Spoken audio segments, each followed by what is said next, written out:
Mecanismos da Mediunidade. 11º livro da coleção A Vida no Mundo Espiritual. Ditado pelo espírito André Luiz e psicografado pelo médium brasileiro Francisco Cândido Xavier, em 1959 e lançado em 1960. Capítulo 16. Fenômeno magnético da vida humana. Hipnose de palco e hipnose natural.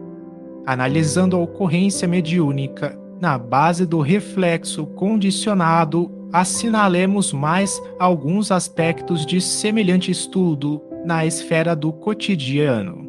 Assistindo ao fenômeno hipnótico indiscriminado nas demonstrações públicas, presenciamos alguém senhoreando o psiquismo de diversas pessoas por alguns minutos, mas na experiência diária vemos o mesmo fenômeno em nossas relações uns com os outros.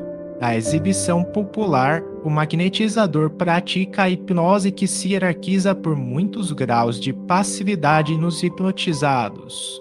Na vida comum, todos praticamos espontaneamente a sugestão, em que a obediência maquinal se gradua em cada um de nós através de vários graus de rendição à influência alheia. Tal situação começa no berço. Centro indutor do lar. O lar é o mais vigoroso centro de indução que conhecemos na Terra. À maneira de alguém que recebe esse ou aquele tipo de educação em estado de sonolência, o espírito reencarnado, o período infantil, recolhe dos pais os mapas de inclinação e conduta que nortearão a existência, em processo análogo ao da escola primária, pelo qual a criança é impelida a contemplar ou mentalizar certos quadros, para refleti-los no desenvolvimento natural da instrução. As almas valorosas, dotadas de mais alto padrão moral, segundo as aquisições já feitas em numerosas reencarnações de trabalho e sacrifício, constituem exceções no ambiente doméstico, por se sobreporem a ele, exteriorizando a vontade mais enérgica de que se fazem mensageiras. Contudo, via de regra, a maioria esmagadora de inteligências encarnadas retratam psicologicamente aqueles que lhes deram o veículo físico, transformando-se, por algum tempo, em instrumentos ou médiuns dos genitores, à face do ajustamento das ondas mentais que lhes são próprias, em circuitos conjugados, pelos quais permutam entre si os agentes mentais de que se nutrem. Somente depois que experiências mais fortes lhes renovam a feição interior, costumam os filhos alterar de maneira mais ampla os moldes mentais recebidos. Outros centros indutores. Em todos os planos determina a providência do Criador seja a criatura amparada com segurança. Cada consciência que renasce no campo físico traz consigo as ligações do agrupamento espiritual a que se filia, demonstrando as afinidades profundas de que a onda mental dá notícia no fluxo revelador com que se apresenta. Se os pais guardam sintonia com as forças a que se jungem fluidicamente os filhos, a vida prossegue harmoniosa, como que sobre rodas nas quais as crenas se mostram perfeitamente engrenadas. Entretanto, se a divergência, passada a primeira infância, começam atritos e desencontros à face das interferências inevitáveis, com perturbações dos circuitos em andamento, surgem as incompatibilidades e disparidades que a genética não consegue explicar. Enredados à influência de companheiros que permanecem fora do vaso fisiológico, os filhos, nessas circunstâncias, evidenciam tendências inquietantes, sem que os genitores consigam reivindicar a autoridade de que se revestem. Todavia, a escola edificante espera-os, nas linhas da civilização, para restaurar-lhes, desde cedo, as noções de ordem superior diante da vida, exalçando os conceitos de elevação moral imprescindíveis ao aprimoramento da alma.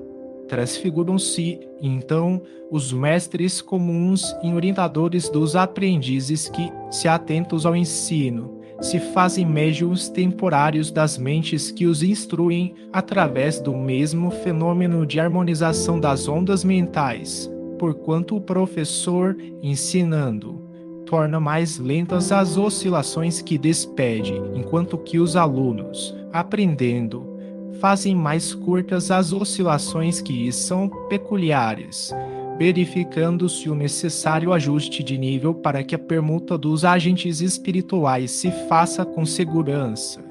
Os discípulos que fogem deliberadamente ao dever da atenção, relaxando os compromissos que abraçam, permanecem ausentes do benefício, ligados a circuitos outros que lhes retardam a marcha na direção da cultura, por desertarem dos exercícios que lhes favoreceriam mais dilatada iluminação íntima. E, além da escola, surgem, para os rebentos do lar terrestre, as obrigações do trabalho profissional em que a personalidade segue no encalço da vocação ou soma de experiência que já conquistou na vida.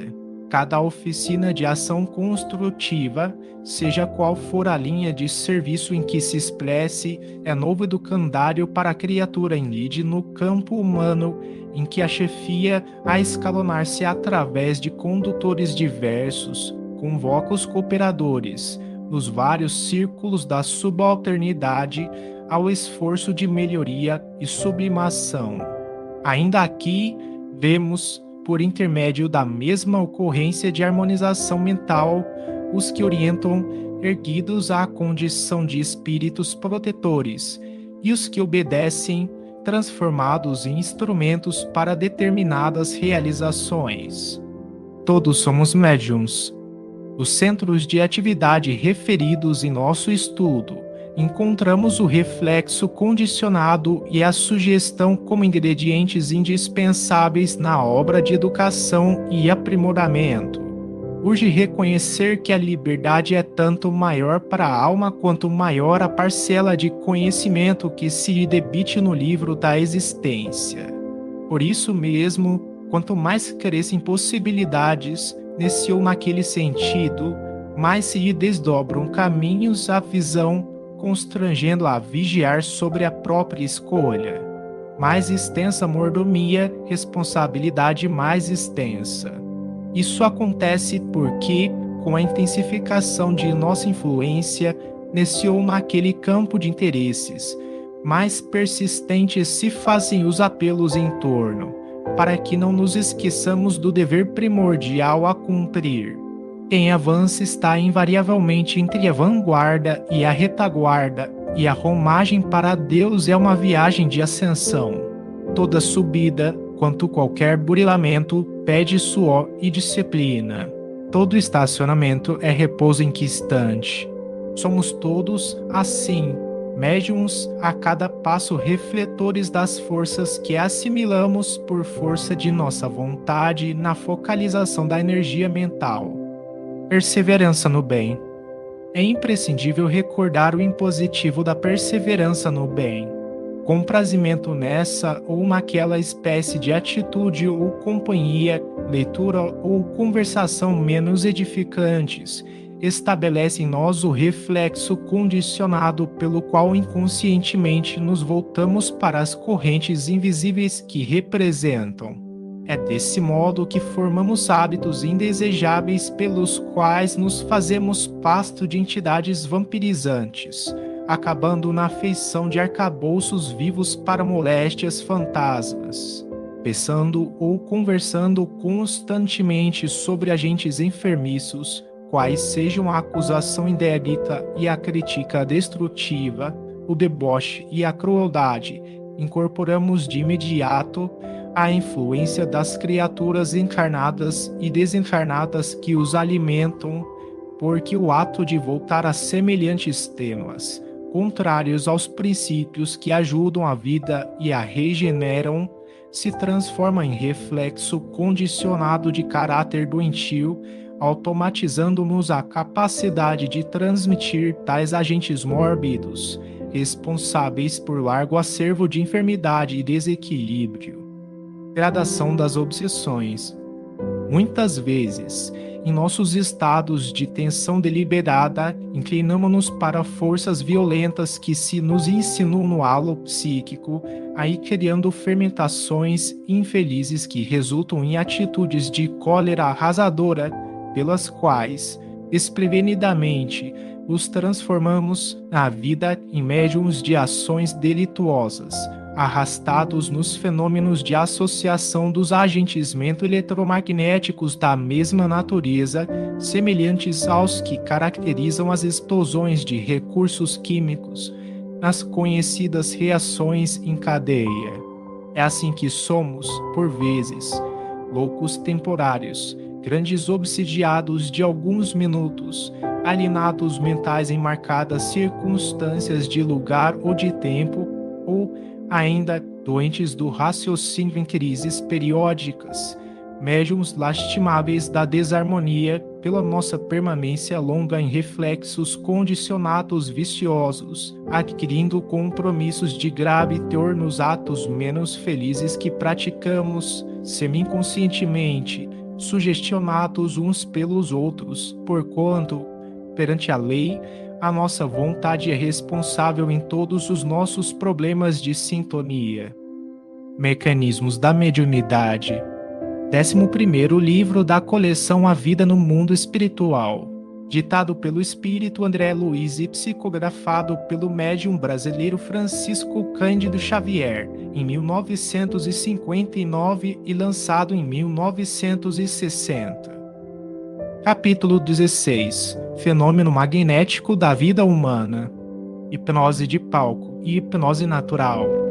Analisando a ocorrência mediúnica na base do reflexo condicionado, assinalemos mais alguns aspectos de semelhante estudo na esfera do cotidiano. Assistindo ao fenômeno hipnótico indiscriminado, nas demonstrações públicas, presenciamos alguém senhoreando o psiquismo de diversas pessoas por alguns minutos, mas, na experiência diária, vemos o mesmo fenômeno em nossas relações uns com os outros. Na exibição popular, o magnetizador pratica a hipnose que se hierarquiza por muitos graus de passividade nos hipnotizados. Na vida comum, todos praticamos espontaneamente a sugestão, em que a obediência maquinal se gradua em cada um de nós através de vários graus de rendição à influência alheia. Tal situação começa no berço. Centro indutor do lar. O lar é o mais vigoroso centro de indução que conhecemos na Terra. À maneira de alguém que recebe esse ou aquele tipo de educação em estado de sonolência, o espírito reencarnado, o período infantil, recolhe dos pais os mapas de inclinação e conduta que nortearão a existência, em processo análogo ao da escola primária, pelo qual a criança é impelida a contemplar ou mentalizar certos quadros, para refleti-los no desenvolvimento natural da instrução. As almas valorosas, dotadas de mais alto padrão moral, segundo as aquisições já feitas em numerosas reencarnações de trabalho e sacrifício, constituem exceções no ambiente doméstico, por se sobreporem a ele, exteriorizando a vontade mais enérgica de que se fazem mensageiras.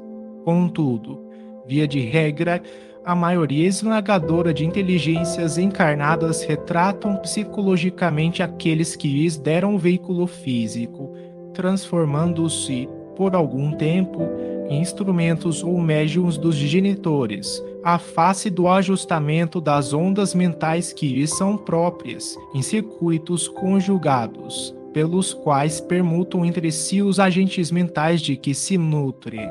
Somente depois que experiências mais fortes lhes renovam a feição interior, costumam os filhos alterar de maneira mais ampla os moldes mentais recebidos. Outros centros indutores. Em todos os planos determina a providência do Criador seja a criatura amparada com segurança.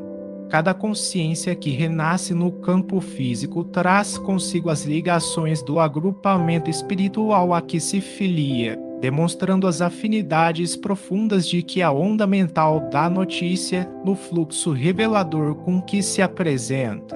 Se os pais guardam sintonia com as forças a que se jungem fluidicamente os filhos, a vida prossegue harmoniosa, como que sobre rodas nas quais as crenas se mostram perfeitamente engrenadas. Entretanto, se a divergência passada a primeira infância, começam atritos e desencontros à face das interferências inevitáveis, com perturbações dos circuitos em andamento.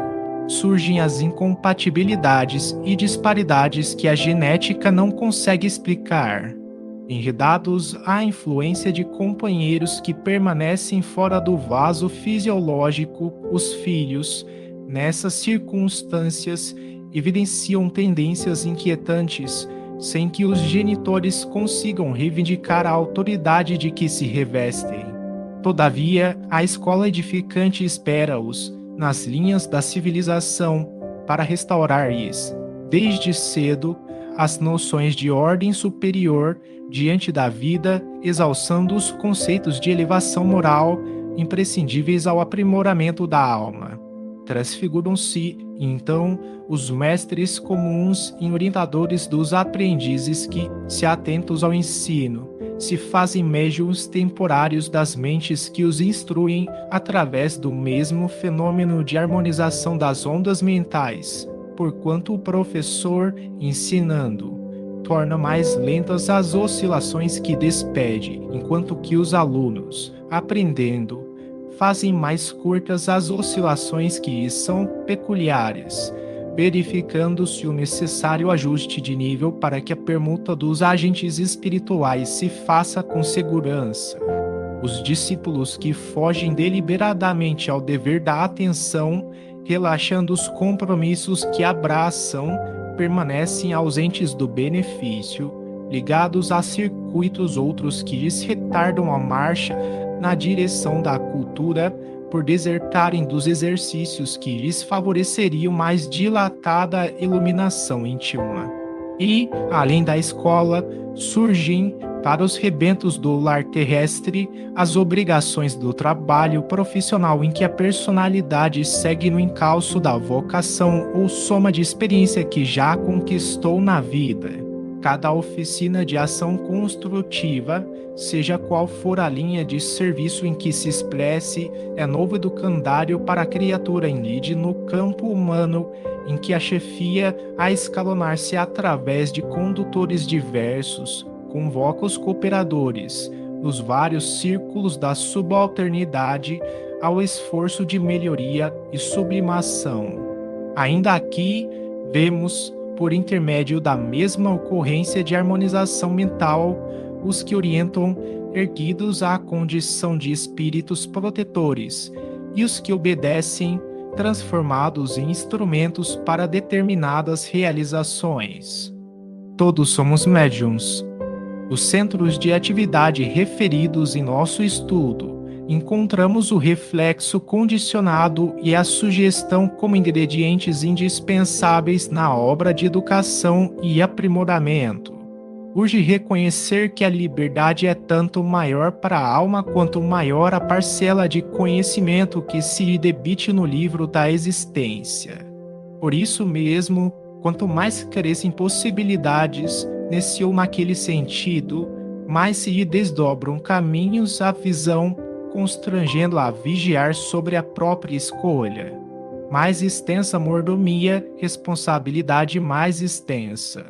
Isso acontece porque, com a intensificação de nossa influência nesse ou naquele campo de interesses, mais persistentes se fazem os apelos em torno, para que não nos esqueçamos do dever primordial a cumprir. Quem avança está invariavelmente entre a vanguarda e a retaguarda, e a romagem para Deus é uma viagem de ascensão. Toda subida, quanto qualquer burilamento, pede suor e disciplina. Todo estacionamento é repouso inquistante. Somos todos, assim, médiuns a cada passo refletores das forças que assimilamos por força de nossa vontade na focalização da energia mental. Perseverança no bem. É imprescindível recordar o impositivo da perseverança no bem. Comprazimento nessa ou naquela espécie de atitude ou companhia, leitura ou conversação menos edificantes, estabelece em nós o reflexo condicionado pelo qual inconscientemente nos voltamos para as correntes invisíveis que representam.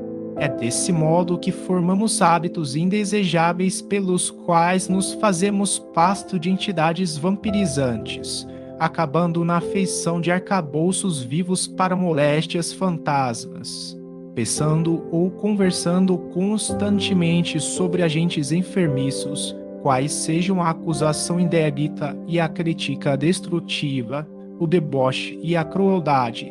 Incorporamos de imediato a influência das criaturas encarnadas e desencarnadas que os alimentam, porque o ato de voltar a semelhantes temas, contrários aos princípios que ajudam a vida e a regeneram, se transforma em reflexo condicionado de caráter doentio, automatizando-nos a capacidade de transmitir tais agentes mórbidos, responsáveis por largo acervo de enfermidade e desequilíbrio. Gradação das obsessões.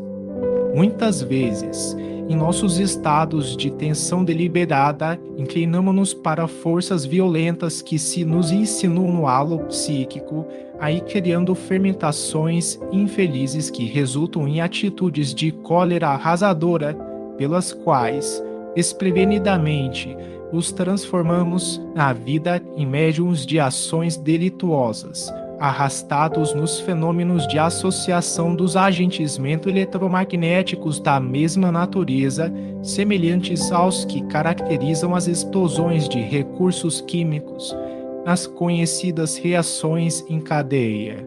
Ponto é assim que somos, por vezes, loucos temporários, grandes obsidiados de alguns minutos, alienados mentais em marcadas circunstâncias de lugar ou de tempo, ou ainda doentes do raciocínio em crises periódicas, médiuns lastimáveis da desarmonia pela nossa permanência longa em reflexos condicionados viciosos, adquirindo compromissos de grave teor nos atos menos felizes que praticamos, semi-inconscientemente, sugestionados uns pelos outros, porquanto, perante a lei, a nossa vontade é responsável em todos os nossos problemas de sintonia.